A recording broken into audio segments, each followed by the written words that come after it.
来这里哈，里面是这样子。地震！等一下。Blessed are the eyes that see what you see.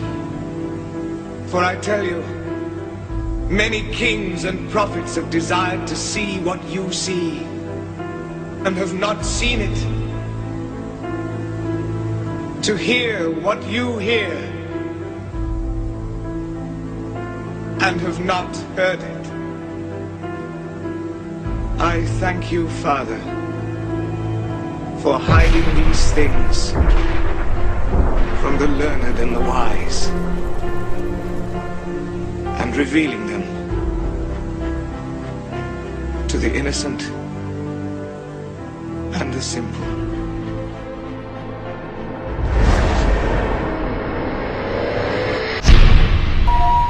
Tonight, destruction and chaos in the streets of Taiwan. Buildings destroyed, this apartment teetering on the verge of collapse, and authorities now searching for those trapped inside. This man bravely climbing to search for the missing. At least 2 are dead and at least 200 injured in the 6.4 magnitude quake. It struck just before midnight local time. Roads, bridges, cars damaged. Neighborhoods reduced to rubble. Rescuers scramble to bring survivors to safety. And in this apartment complex, children are handed down from a balcony to safety below. This was the largest in a string of 70 reported quakes in the last 2 days.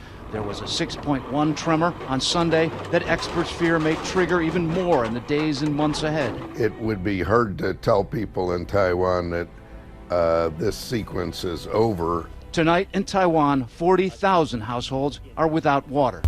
Russian forces have retaliated against the Syrian rebels who claimed responsibility for shooting down a Russian warplane.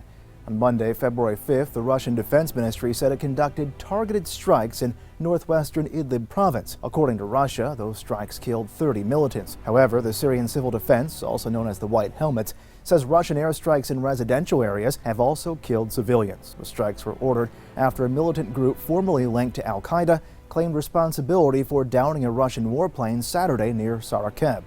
The pilot ejected after his plane was hit by a shoulder-held surface-to-air missile. Russia's defense ministry says Major Roman Filipov then blew himself up with his own grenade to avoid being captured. Russia doesn't typically identify its casualties in the Syrian civil war, but according to reports, Filipov will posthumously receive a Gold Star medal and the title Hero to Russia, the country's highest honor. For more than 2 years, the Russians have protected the regime of Syrian President Bashar Assad. Now there is rising concern following the defeat of ISIS that the Syrian civil war is turning into a proxy fight between the U.S. and Russia, putting the lives of 2,000 American troops on the ground in Syria at risk. Overnight in eastern Syria, the U.S. military responded with overwhelming force when Russian-backed fighters loyal to Assad began what the Pentagon calls an unprovoked attack that lasted for 3 hours beginning around midnight Thursday. Syria's state-run media accused the U.S. of aiding terrorists. Russia said it would raise the issue at the UN Security Council. The U.S. was never invited to Syria. Who is the aggressor? If we're attacked, we will defend ourselves.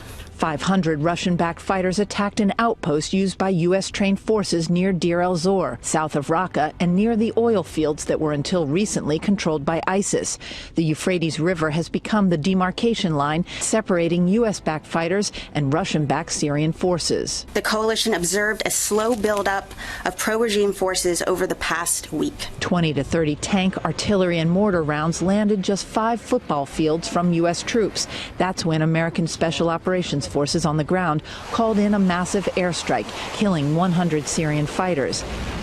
Mattis pushed back on accusations the U.S. is getting sucked into a broader fight in Syria. He could not say whether pro-regime Russian or Iranian forces had been killed in the U.S. airstrike. Thousands of mourners gathered in the Jewish community of Har Brakah to attend the funeral of Rabbi Itamar Ben-Gal.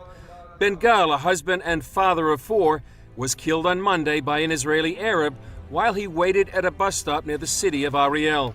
Israeli security forces launched a massive search for the attacker, who was identified as a 19-year-old Israeli Arab. The Jewish community of Har Brakah lies in the disputed territory of biblical Judea and Samaria, also known as the West Bank. Just outside Washington, D.C., a man driving a pickup truck lost control in a slick parking lot and crashed through the walls of a Maryland bakery shop. I started applying my brakes as I came in. I took hold, and the truck had a mind of its own and went to the building. In New Haven, Connecticut, a FedEx truck driver on a delivery hit an icy patch and skidded down a neighborhood street. It's all because of the latest winter storm, and it brought death and destruction as it moved across the plains and into the Northeast. Parts of western Ohio and Pennsylvania received up to 9 inches of snow. Erie, Pennsylvania broke its all-time snowfall record with more than 12 feet of snow. The average snow accumulation for the city by early February is about half that amount. And some headaches for commuters just outside New York City. Multiple car accidents caused this bridge to shut down. Slick roads wreaked havoc on parts of the South. In Arkansas, several motorists were injured. Their cars were mangled and overturned. In Texas, a fatal crash cost a driver his life. And in Georgia, high winds damaged trees and structures west of Atlanta.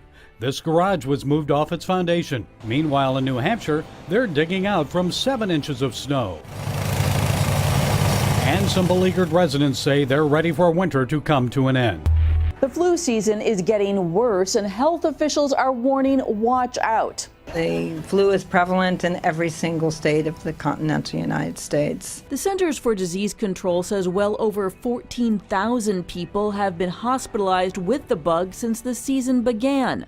That's double last year's number and the highest recorded since the government started tracking it in 2010. The types of symptoms we're seeing for the flu would be a dry cough, muscle aches, fevers, chills, sometimes a headache, sore throat, usually a quick onset of these symptoms. At least 53 children have died from the flu, including 16 last week.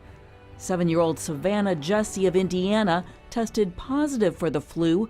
She died just 1 day after being rushed to the hospital. Everybody is devastated. You'd never expect it to happen to you. To stop the spread, some schools are shutting down for days at a time.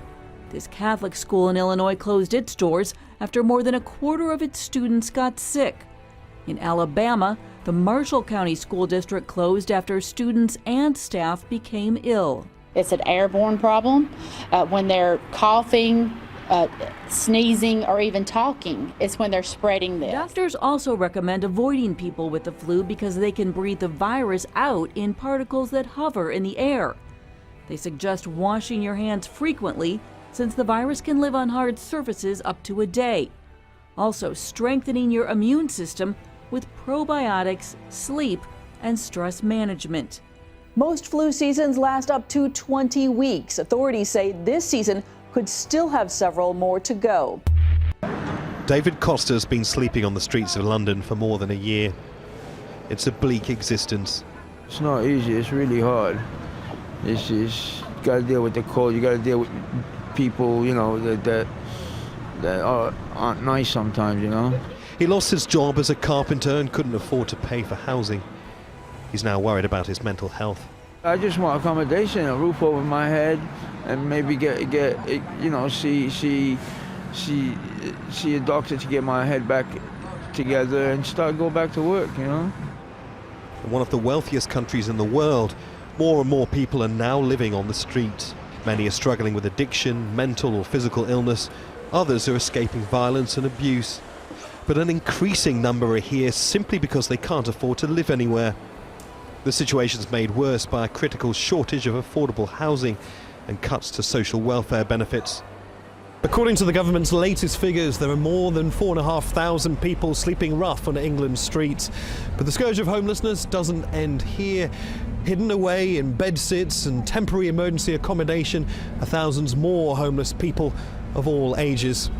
The entire homeless population of Great Britain is around about 250,000 people. Rough sleeping is the most visible and I have to say the most outrageous form of homelessness in terms of it being absolutely unacceptable. The average age of death is just 47 years old. You're 17 times more likely to be attacked on the street than anybody else. The government says it's committed to halving rough sleeping in 4 years and eliminating it altogether in a decade. But this is not an isolated story. Homelessness is on the rise in every European country except Finland. In the Greek capital Athens, as many as 1 in 70 residents are homeless. And in Paris, the number of people sleeping rough has reached critical levels. In Finland, when a person becomes homeless, they're given stable accommodation first, rather than slowly progressing through levels of temporary housing. The British government's planning to trial a similar scheme in the UK, but those forced to sleep rough need real change now.